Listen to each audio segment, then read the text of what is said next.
Nervousness couldn't even begin to describe how you felt right now.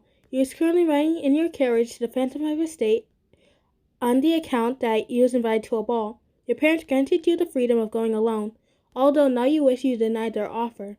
The gentle rocking of the carriage as the horses pulled it in front did nothing to calm your nerves as it normally would. After all, who wouldn't be nervous? You have been invited to a ball by the Queen's watchdog, which sounded both regal and intimidating. Sooner than expected, the carriage pulled to a stop, and your driver jumped down from his position to open the door for you. You opted not to take your butler with you. After all, you originally wanted to go alone, which wasn't the smartest decision you had made. Thanking your driver for everything, you bowed slightly before walking down the path that led to the front doors. Pulling your fur coat closer to your body, you shuddered in the cold night air. The walkway seemed impossibly long. By the time you reached the door, your legs felt frigid as your ball gown did little to protect them from the chilly breeze. The doors opened before you could knock, revealing a tall man in a suit. He had black hair that fell and framed his pale face. He was mostly striking.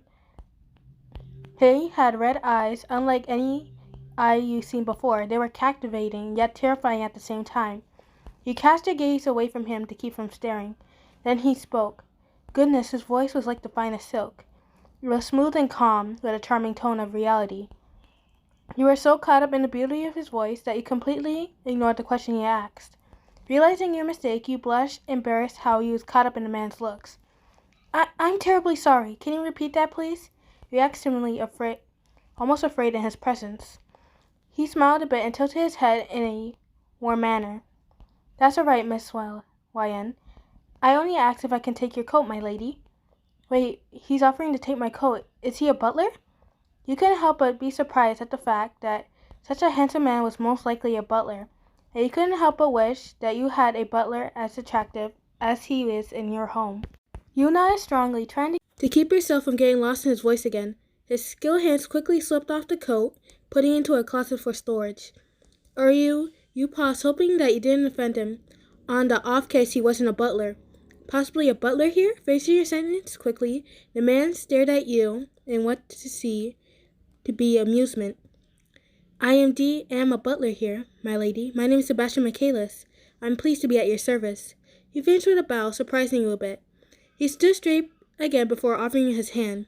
Shall I guide you to the dance hall, madame? Goodness, there was that voice again. He didn't sound like a butler, but he sounded like a well-mannered prince fit to take the throne.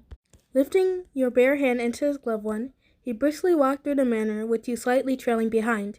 Your mind wandered as you looked at the incredible decor. You were so caught up in the mansion's beauty that you didn't notice your arrival in the dance hall, where dozens of attendees waltzed freely. You also hadn't noticed Sebastian's grip on your hand, which tightened a bit every time he caught a man looking at you.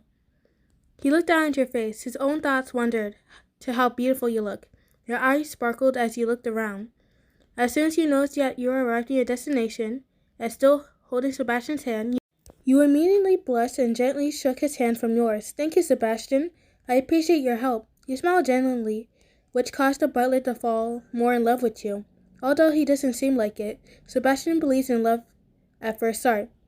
And his benefits were confirmed when he saw you. There you were, a sweet-looking young girl, dressed for the dance. Your eyes showed that you was nervous, afraid even. But that's something he loved, the sweet look of fear on your delicate face.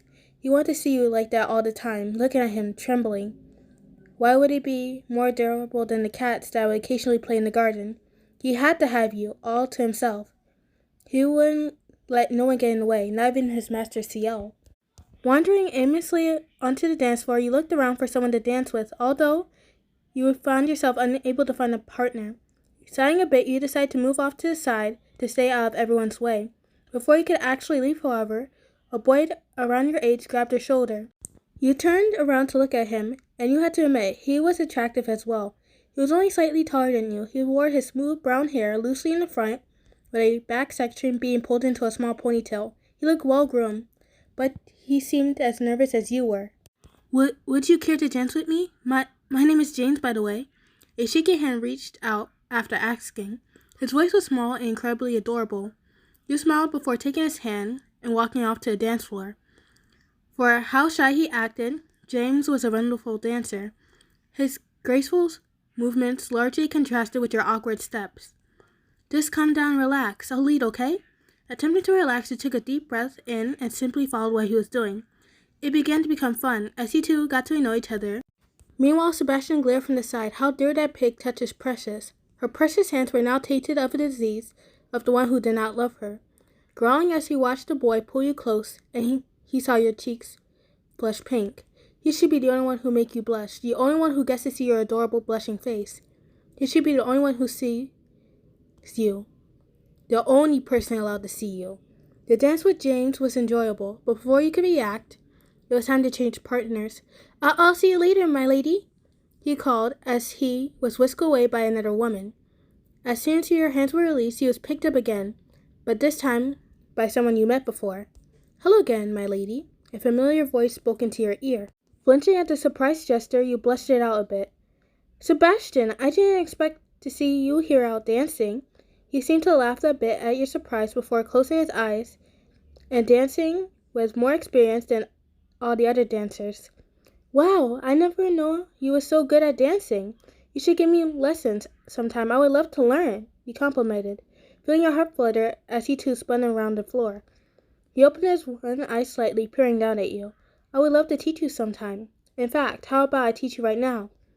We can move to a secluded area and our lessons can begin. Without thinking, you accepted the offer happily, allowing him to lead you further into the mansion. He took you so far that you were sure you'd be lost without him there. Now, my darling, the first rule is to do whatever your partner asks of you. So, you follow and I'll lead. You nodded as he spoke, although you felt your face heating up from when he called you darling. Before long, Sebastian had taught you the basics of dancing, and from somewhere down the hall you heard your name being called. You stopped dancing to try to figure out who it was, but Sebastian stopped you. Keep dancing, he said. There was a darkness behind his tone. He wasn't axing. He was certainly commanding. He continued to try to find out who was calling you, ignoring his command. I need to see who it is, though. They might need something from me. Once you heard your name being called again, the voice sounded closer this time. You finally realized it was James. You started to call out for him, but Sebastian put a gloved hand over your mouth. Rule number 1, he spoke quietly in your ear. Do whatever your partner asks of you. You struggled against him, trying to push his hand away, doing anything to get away from the butler, anything to leave this mansion. Stay here. I'm going to take care of this problem. Sebastian growled as James called out again. In movements too far to recognize, Sebastian was gone. You ran off into the hall as fast as you could, looking for James. As soon as you found him, as well as Sebastian, who was telling James that you weren't anywhere here with him. Hiding behind a wall, you eavesdropped on the conversation and you listened in. I saw you take her, butler. Where is she? James sounded more strong and more confident than ever, filling your chest with a warm, happy feeling, a sense that he cared about you. You heard Sebastian sigh before turning to face where he was hiding. My lady, won't you come out now? I know you've been hiding there. Frozen in fear, you didn't even move. You didn't even breathe. Then you heard light footsteps coming your way, and before you knew it, you was picked off the ground. You opened your eyes to see Sebastian's hands holding your torso. Just under your arms, struggling his hold, you reached out to James, hoping he would save you. Without a second thought, James reached out for your hands, gripping them tightly as he pulled, attempting to reach from Sebastian's grip. Let go! Sebastian hissed sternly. James shook his head vigorously, tugging harder, making you whimper in pain. Oh, no, you hurt my kitten.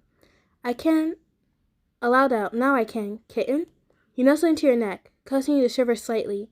Faster than you ever seen, Sebastian whipped out a silver butter knife and threw it into James' chest. The boy coughed up blood and wounded onto the floor. You screamed at the top of your lungs, yet no one came to your rescue. Sebastian hummed a bit, as his face still in the crook of your neck. How about we continue our dance lessons? You shook uncontrollably, shaking your head no and crying. He wasn't the kind of butler you met earlier. He was a monster. See, my lady, I don't normally do things on impulse, but I love you, and none of my master's commands can make me ever let go of you. With those words haunting you, he carried you to what you assume was the basement of the mansion and locked you down there. We'll play again soon, kitten. I promise I won't be gone for too long. No matter how happy he seems, you only wish that you had never seen him again, that you had never seen him in the first place. He was no man. He was a monster who left you more than anything else. Hey guys, Thank you for listening to the ASMR. Sorry this video sounded kind of weird at points, like my voice changed. Is that during the thing I was making edits and I found out I was realized that I could just like cut out the parts I stuttered at and just blend it together. But sometimes my voice like changes while I'm recording and I don't notice until I listen it to myself. But I do not have enough time to change it because I want to get out to you guys by today and I'm going out later on, like in 10 minutes, so I have to go get dressed and all of that. Also, if you made it to the end of the video, can you please put RIP small bean James in the chat, because James did nothing wrong. All he wanted to do was protect you and all of that, and he got killed. He did not deserve that. RIP. But anyways, I hope you guys enjoyed the video, and I'll see you probably next Friday or next Saturday. So I'll see you next time. Bye guys.